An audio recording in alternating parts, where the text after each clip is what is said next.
പണ്ടൊക്കെ നമ്മൾ ഒരുപാട് സിനിമകളിൽ തമാശയായിട്ടൊക്കെ കണ്ടിട്ടുള്ള വശീകരണ മന്ത്രം എന്ന് പറഞ്ഞിട്ടുള്ള ഒരു കൺസെപ്റ്റ്.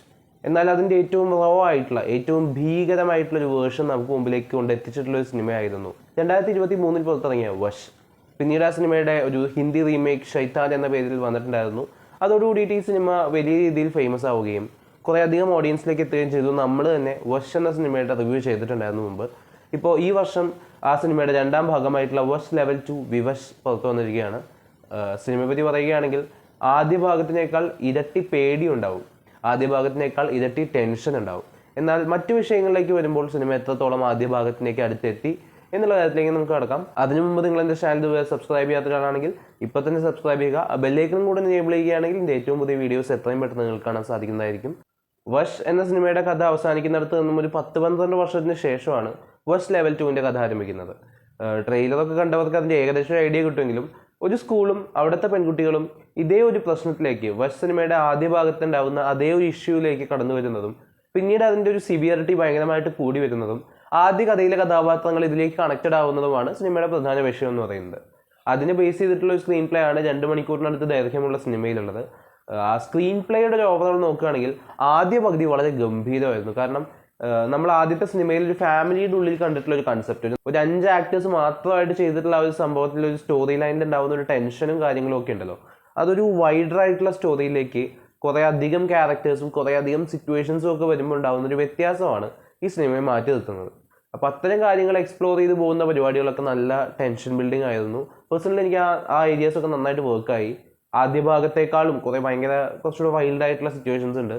അതൊരു ഫാമിലി ആണെങ്കിൽ ഇതൊരു ഫുൾ സൊസൈറ്റി എങ്ങനെ ബാധിക്കുന്നു എന്നുള്ള രീതിയിലേക്കൊക്കെ അത് പോകുന്നുണ്ട്. പക്ഷേ ഇൻ്റർവെല്ലിന് ശേഷം വീണ്ടും അതേ ക്യാരക്ടറിൻ്റെ ഫാമിലിയും അതിലേക്കുള്ളൊരു കണക്ഷൻസും ഒക്കെ ആയിട്ട് പോകുമ്പോൾ പിന്നെ സിനിമ ഇത്തിരി സ്ലോ ആവുന്നുണ്ട്. ഒരു പരിധിക്കപ്പുറം ഈ സംസാരങ്ങളിലൂടെ വല്ലാതെ നീളുമ്പോൾ അവരതിൻ്റെ ആക്ച്വൽ കോറിലേക്ക് പോകാത്ത പോലെ എനിക്ക് ഫീൽ ചെയ്തിട്ടുണ്ടായിരുന്നു. ക്ലൈമാക്സോട് അടുക്കുമ്പോൾ സിനിമ പിന്നെയും എൻഗേജിങ് ആവുന്നുണ്ടെങ്കിലും അവസാനിപ്പിക്കുന്ന നോട്ടിലും ഒരു പൂർണ്ണത എനിക്ക് പേഴ്സണലി ഫീൽ ചെയ്തില്ല. ഈ സിനിമയിൽ കുറേ കൂടെ എക്സ്പ്ലോർ ചെയ്യാമായിരുന്ന ഒരു ഭയങ്കര മിസ്റ്റീരിയസ് ആയിട്ടുള്ളൊരു കൺസെപ്റ്റ് ഇവരുടെ ഉണ്ടായിരുന്നെങ്കിലും അത് പൂർണ്ണമായിട്ട് ഇത്തവണ യൂസ് ചെയ്തെന്ന് എനിക്ക് തോന്നിയില്ല. കഴിഞ്ഞ തവണ അതൊരു മിസ്റ്ററി ആയിരുന്നു. ആ മിസ്റ്ററി അങ്ങനെ തന്നെ നിലനിർത്തിക്കൊണ്ട് അവരത് അവസാനിപ്പിച്ച രീതി കൊള്ളാമായിരുന്നെങ്കിലും വീണ്ടും ഒരു കഥാപാത്രത്തെ കൊണ്ടുവന്ന് വീണ്ടും അതിൻ്റെ ഒരു വ്യാപ്തി വലുതാക്കി എടുക്കുമ്പോൾ അപ്പോൾ അത് കുറച്ചുകൂടെ ഒന്ന് എക്സ്പ്ലെയിൻ ചെയ്യാമായിരുന്നു എന്ന് പേഴ്സണലി എനിക്ക് തോന്നി. എന്നാൽ അതിനപ്പുറത്തേക്ക് വശ് എന്ന് പറഞ്ഞിട്ടുള്ള സിനിമ നിങ്ങൾക്ക് ഇഷ്ടപ്പെട്ടിട്ടുണ്ടെങ്കിൽ തീർച്ചയായിട്ടും ഈ സിനിമയും നിങ്ങൾക്ക് കാണാം. കാരണം നിങ്ങൾക്ക് ഇഷ്ടപ്പെടുന്ന ഒരുപാട് എലമെൻറ്റ്സ് അല്ലെങ്കിൽ നിങ്ങളെ വളരെ ത്രില്ലിംഗ് ആയിട്ട് സീറ്റ് എഡ്ജിൽ കൊണ്ടുവരുന്ന ഒരുപാട് സീക്വൻസസ് ഈ സിനിമയിലുണ്ട്. അഭിനേതാക്കളുടെ പ്രകടനവും മ്യൂസിക്കൽ സൈഡും ഒക്കെ ഓക്കേഷ് ആയിരുന്നു. വില്ലൻ കഥാപാത്രത്തിനെ ആദ്യ ഭാഗത്തിൻ്റെ അത്രയും അങ്ങോട്ട് എക്സ്പ്ലോർ ചെയ്തില്ലെങ്കിലും അത്യാവശ്യം നമുക്കൊരു ക്യൂരിയോസിറ്റി ഉണ്ടാക്കിയെടുക്കുന്ന ഒരു ക്യാരക്ടറായിട്ട് പ്രസൻറ്റ് ചെയ്യാൻ നമുക്ക് പറ്റിയിട്ടുണ്ട്. അതൊരു ഭയങ്കര സർപ്രൈസ് ആയിരുന്നു പേഴ്സണലി. എനിക്ക് ഇതിൻ്റെ കാസ്റ്റും കാര്യങ്ങളും ഡീറ്റെയിൽ ആയിട്ട് നോക്കാതെ ഇരുന്നതുകൊണ്ട്.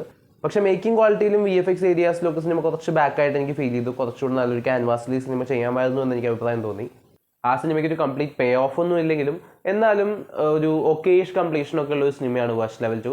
ആൻഡ് തീർച്ചയായും അവർക്ക് ഇനിയും എക്സ്പാൻഡ് ചെയ്യാൻ പറ്റും. പക്ഷേ ഇതേ പരിപാടി തന്നെ കൊണ്ടുവരുന്നതിന് പകരം ഇതിൻ്റെ ഒരു ബേസിലേക്ക് ഇറങ്ങിച്ചെന്ന് കുറച്ചുകൂടെ എക്സ്പ്ലോർ ചെയ്യാൻ ശ്രമിക്കുകയാണെന്നുണ്ടെങ്കിൽ ആ ഒരു കൺസെപ്റ്റിനെ വൈഡറായിട്ട് എത്തിക്കാൻ നിങ്ങൾക്ക് പറ്റുന്നതാണ് എനിക്ക് തോന്നുന്നത്. അപ്പോൾ നിങ്ങൾക്ക് ഈ സിനിമ കാണാൻ താല്പര്യമുണ്ടെങ്കിൽ തീർച്ചയായിട്ടും കണ്ടുവെക്കുക. ഈ സിനിമ നിങ്ങൾ കണ്ടവരാണെങ്കിൽ സിനിമയെക്കുറിച്ചുള്ള അഭിപ്രായങ്ങൾ കമൻറ്റ് ബോക്സ് വഴി രേഖപ്പെടുത്തുമെന്ന് വിശ്വസിക്കുന്നു. നമുക്കിനി മറ്റൊരു വീഡിയോയിൽ വീണ്ടും കാണാം. ബൈ.